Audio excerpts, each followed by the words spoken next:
So may raid pala na ginawa yung mga authorities doon sa bar na pag-ari ng pamilya ni Mike Defensor. Ayon, mga kababayan, na-discover may mga binibintang mga babae. 54 women binibenta. Kaya human trafficking case ang kaso, mga kababayan. At yung bintahan from yung range ng bayad 10,000 to 20,000 pesos.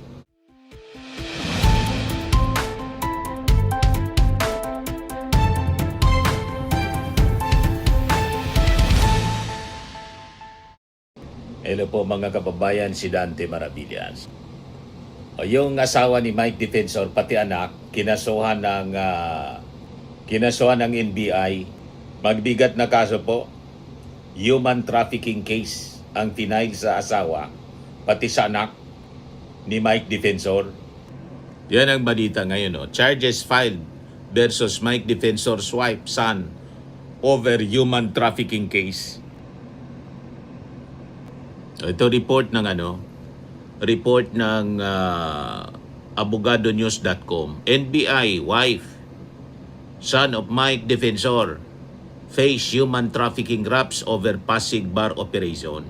Siguradong tatalak naman ito si Mike Defensor. Dinamayan niya pati yung asawa ko dahil sa pakikipaglaban ko kay Bangag.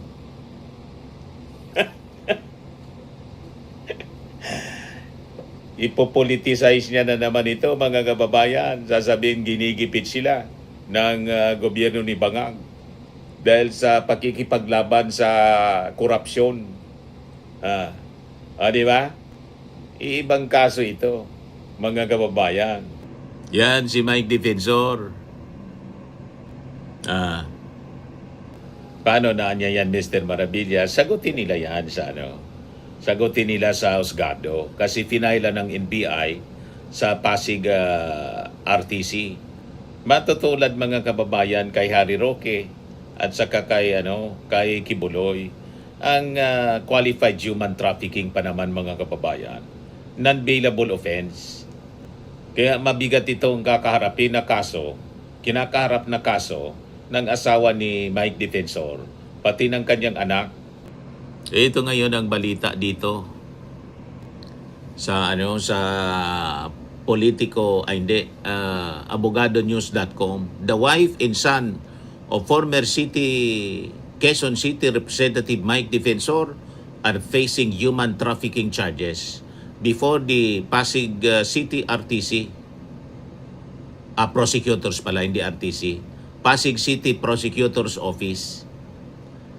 National Bureau of Investigation Director Melvin Matibag confirmed to Billionaire News Channel on Friday. A referral for inquest from the NBI, sa prosecutor pa lang pala, hindi pa man sa RTC, shows Jolie Rose Defensor and Miguel Gabriel Defensor are among those recommended for prosecution over their alleged involvement in the trafficking of 54 women rescued during a recent operation in Pasig City.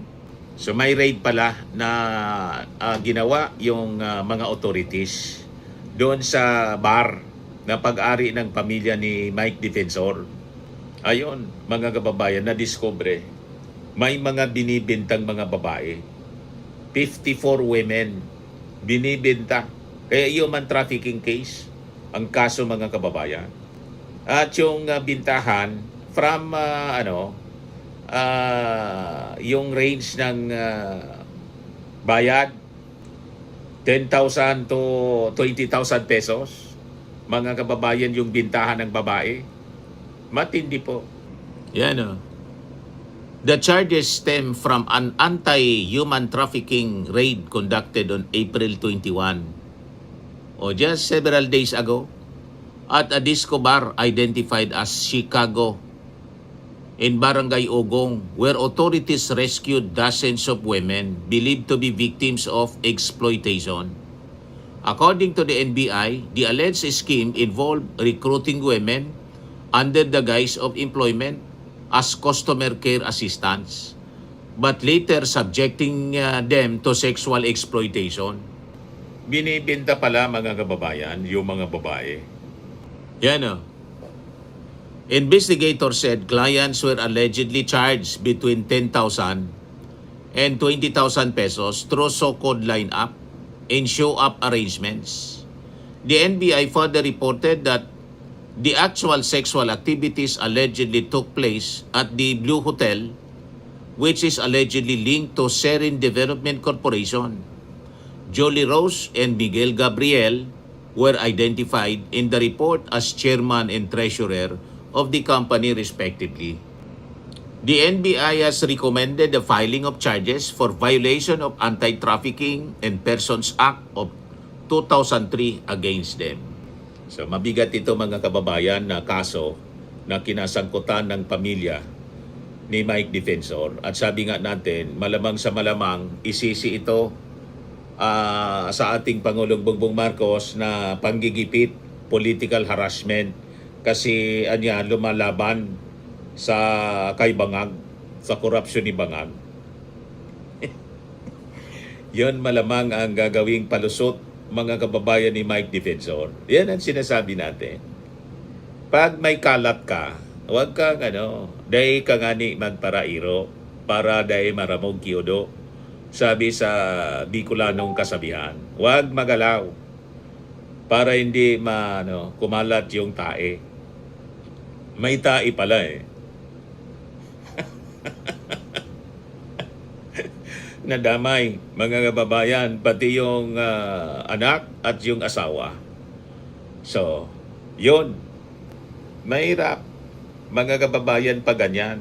Ito, pakinggan natin yung statement ni NBI Director Atty. Matibag. So last question po, may involved daw po na government official. Hindi siya government official, former congressman, former secretary, mataas na ranggo. At actually, nakakalungkot kung pamilya nila yung nakarehistro doon sa mga dokumento. Dito, inimbestigahan natin. Ang katunayan, ang kaso ay ngayon nilagak na sa non-dealable siya, human trafficking.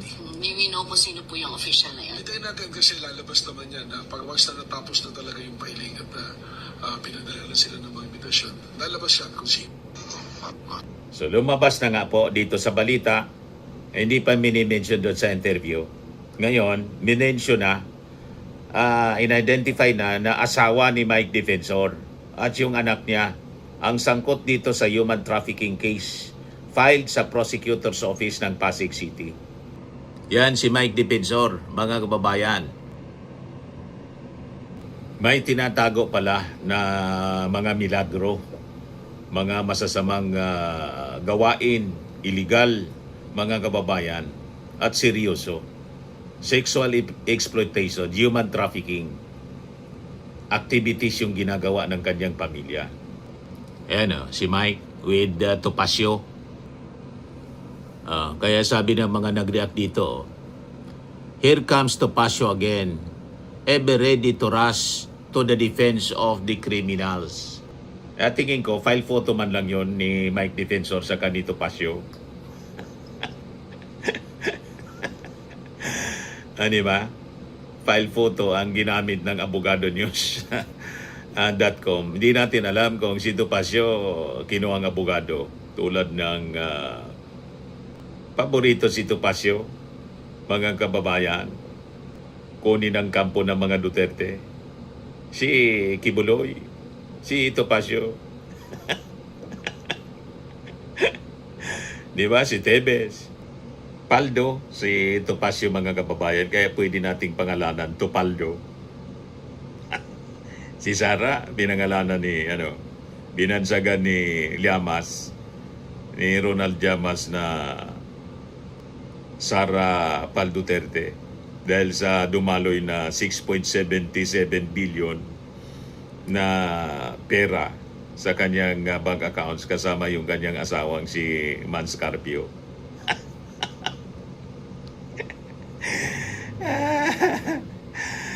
Sara Pal Duterte, si Topacio, Topaldo, pwedeng ganoon. Pare-parehas po. Sabi niya, karma is real. Bakit pag DDS laging sangkot sa criminal activity? Sabi ni Malmon, sabi ni Iranio Cruz, sana no bail recommended. Walang bail talaga yan, ang human trafficking. Grover Atienza, paldo na naman si Topacio. Sabi ni Gilbert Angay-Angay, kaya pala panay panira kay BBM kasi mayroon pinoprotektahan ng mga illegal na negosyo. Kung si Sara maupo, safe ng negosyo niya. Sabi ni Steven Fraico, another big catch for bad deeds, defender. Sabi ni Minor John, kamartik, nababingot, walang forever ang kasamaan. Sabi ni Minor John, baka ibibintag na naman yan kay BBM sa pagka-aristo nila. Sabi ni Neo Salak, no bail dapat yan. Sabi ni Benny Jan Tisado, sabi na naman nila ginigipit sila ng gobyerno kahit nauli pa sa entrapment operations mismo. Uling-uli po sa raid. Di ba? Malamang ganon, isisisi sa ating pamalaan at sasabihin ginigipit kasi lumalaban kay Bangag. Political persecution na niyang ginagawa.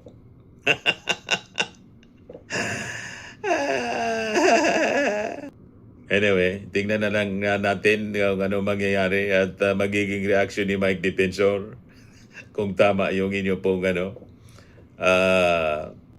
palagay. Hula. Ayan man lang po yung ating short video ngayon. Ako po si Dante Maravillas. Bye-bye po. God bless.